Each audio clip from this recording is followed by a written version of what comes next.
ఆంధ్రప్రదేశ్ రాష్ట్ర మాజీ ముఖ్యమంత్రి వర్యులు వైఎస్ఆర్ కాంగ్రెస్ పార్టీ అధ్యక్షులైనటువంటి జగన్మోహన్ రెడ్డి గారికి ఈ వీడియో ద్వారా విజ్ఞప్తి చేసేది ఏంటంటే, మీ కర్తవ్యాన్ని మీరు మరవకండి, చంద్రబాబు గారి ఉచ్చులో మీరు పడకండి అని నేను విజ్ఞప్తి చేస్తున్నాను. ఎందుకంటే ప్రజల పట్ల మీకు ఎంతో బాధ్యత ఉంది. ప్రజా సమస్యలపై పోరాడాల్సిన బాధ్యత ఇప్పుడు మీపై ఉంది.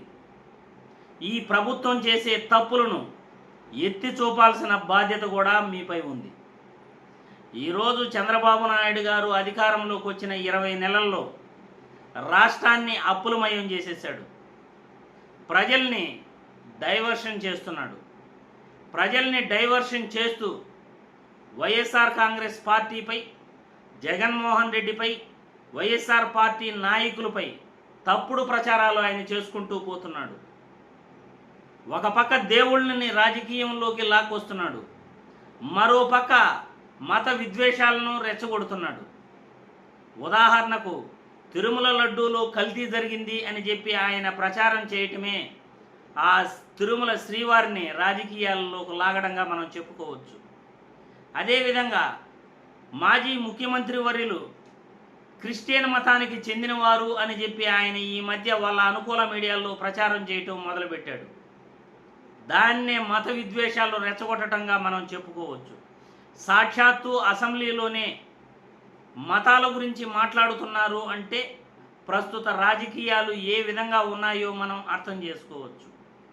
కాబట్టి చంద్రబాబు గారు గత 20 నెలలుగా కూడా తప్పుడు ప్రచారాలతో ఆయన ముందుకెళ్తున్నాడు. ప్రజల్ని డైవర్షన్ పాలిటిక్స్లోకి తీసుకెళ్తున్నాడు. మీరు మీ కర్తవ్యాన్ని గుర్తు తెచ్చుకోవాల్సిన అవసరం ఇప్పుడు ఎంతైనా ఉంది. ప్రజా సమస్యలపై పోరాడాల్సిన అవసరం కూడా మీకు ఉంది. ప్రజల్లోకి రావాల్సిన అవసరం కూడా మీకు ఎంతైనా ఉంది. ప్రజా ఉద్యమాలు చేయాల్సిన అవసరం కూడా ఇప్పుడు ఎంతైనా ఉంది. చంద్రబాబు గారు తప్పుడు ప్రచారాలు చేస్తూనే ఉంటాడు, చేయనివ్వండి. మీరు డిఫెండ్ చేసుకోవాల్సిన అవసరమే లేదు.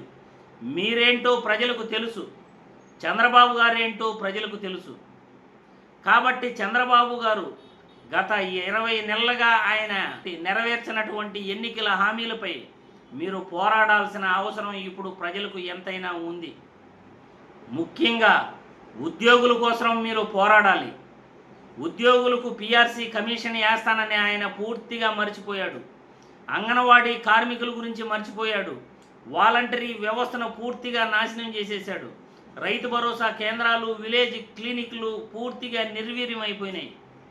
మీరు తీసుకొచ్చిన సచివాలయ వ్యవస్థ, వాలంటీర్ వ్యవస్థ పూర్తిగా సర్వనాశనం అయ్యే పరిస్థితికి ఈరోజు తీసుకొచ్చేశాడు. ఇక వ్యవసాయదారుల గురించి చెప్పాల్సిన అవసరమే లేదు. వ్యవసాయదారులకు గిట్టుబాటు ధర లేదు. ఎరువులు, విత్తనాలు సకాలంలో వాళ్ళకి అందట్లేదు. మరి రాష్ట్రంలో పరిపాలన ఏ విధంగా ఉందో మీరే అర్థం చేసుకోవచ్చు. చంద్రబాబు గారు వీటినన్నింటినీ ప్రజలు ఆలోచించుకుంటా ప్రతిపక్ష నాయకుడిపై, వైఎస్ఆర్సీపీ పార్టీ నాయకులపై ఆయన దుష్ప్రచారాన్ని మొదలుపెట్టేశాడు. ప్రజలు మీపై చేస్తున్న దుష్ప్రచారాన్ని, మీ కుటుంబ వివాదాలను ఆయన ఇప్పుడు వాళ్ళ అనుకూల మీడియాలో ప్రచారం చేపిస్తున్నాడు. వాటికంతటికీ మీరు స్పందిస్తూ ఉంటే చంద్రబాబు నాయుడు గారు ఇదే విధంగా రెచ్చిపోతూ ఉంటాడు.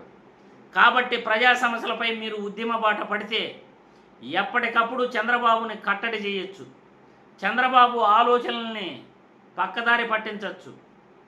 ప్రజా సమస్యలు ఆయన నెరవేర్చలేడు. ఎందుకంటే 5 సంవత్సరాలలో సగకాలం పూర్తయిపోవస్తూ ఉంది. ఆయన ఇచ్చిన హామీలు ఇప్పటి వరకు కూడా ఏ ఒక్కటి సక్రమంగా ఆయన నెరవేర్చింది లేదు. కాబట్టి ప్రజా సమస్యలపై ముఖ్యంగా మెడికల్ కాలేజీల నిర్మాణాలు ఆగిపోయాయి. వాటి గురించి మీరు ఉద్యమాలు చేపట్టండి. రాష్ట్రంలో వాలంటరీ వ్యవస్థ పూర్తిగా నిర్వీర్యమైపోయింది. 2,60,000 మందికి 10,000 రూపాయలు జీతం ఇస్తానని ఎగనామం పెట్టిన గనుడు చంద్రబాబు గారు.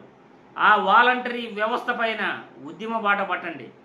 రాష్ట్రంలో ఉద్యోగుల సమస్యల పట్ల ఉద్యమ బాట పట్టండి. అంగన్వాడీ కార్మికుల పట్ల ఉద్యమ బాట పట్టండి. రాష్ట్రంలో రైతు భరోసా క్లినిక్లు, విలేజ్ హెల్త్ క్లినిక్లు, ప్రజారోగ్యం ముఖ్యంగా వైద్యశాలల్లో ప్రజారోగ్యం పట్ల మీరు ఉద్యమ బాట పట్టాలి, ప్రభుత్వాన్ని ప్రశ్నించాలి, ప్రభుత్వాల్ని నిలదీయాలి. ఎప్పటికప్పుడు ప్రజా సమస్యలపై మీరు పోరాటాలు చేస్తూ రోడ్లోకి మీరు వస్తేనే చంద్రబాబుకు ఆయన చేసే తప్పుడు ప్రచారాలకు ఫుల్ స్టాప్ పెట్టచ్చు అనేది మా ఉద్దేశం. ఎందుకంటే ఆయన చేసే తప్పుడు ప్రచారాలను మీరు డిఫెండ్ చేసుకుంటూ పోతూ ఉంటే 2.5 సంవత్సరం పూర్తయిపోవస్తూ ఉంది. మరో 2.5 సంవత్సరంలో ఎలక్షన్స్ వస్తాయి. అయ్యా జగన్మోహన్ రెడ్డి గారు, మీరు ప్రజల తరఫున ఏ రోజు పోరాడారు?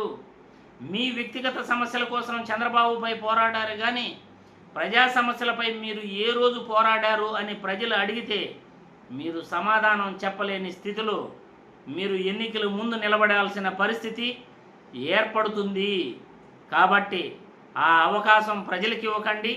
చంద్రబాబు ఉచ్చులో మీరు పడకండి. చంద్రబాబు తప్పుడు ప్రచారాలకు మీరు స్పందించాల్సిన అవసరమే లేదు. ఆలోచించండి. చంద్రబాబు గారి ఉచ్చులో మీరు పడకండి. మీ కర్తవ్యాన్ని మీరు మర్చిపోకండి అని నేను ఈ వీడియో ద్వారా మీకు తెలియజేస్తున్నాను.